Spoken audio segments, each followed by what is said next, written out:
Now, one of the useful workflows is being able to actually model and work in symmetry. So we have several actual methods of doing this, and several workflows that enable you to do this.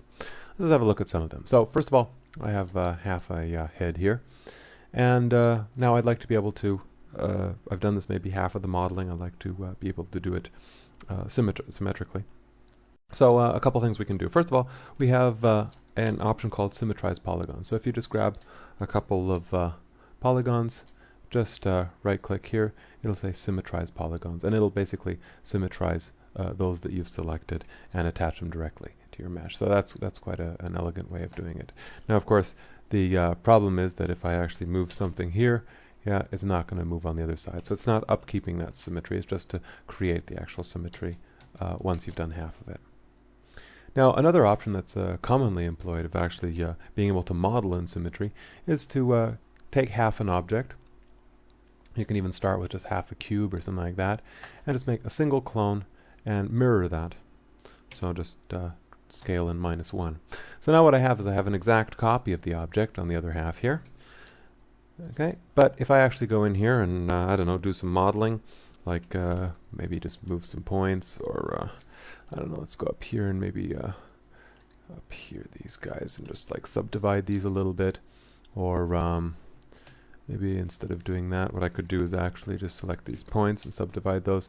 Okay, so we get a little bit of a circle thing, and you'll see that it actually does it on exactly the opposite side as well. So if I look at the mesh on here, it's following suit. The cool thing about that is that it allows me to model on one half and immediately see the changes on the other half, so I only have to worry about one side. So common thing, let's see, let's just grab this guy here, and let's just take our polygons and maybe extrude them along axis. And anybody, oops, actually along axis was not what I meant to do. I meant to do along curve. There we go.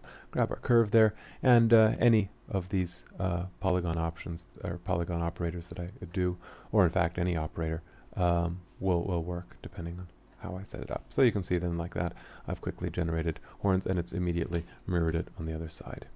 And of course then I can also go here and rotate, for example, the curve, and the dependencies are then also sort of in the relational modeling, so that they'll actually also work on the other side as well.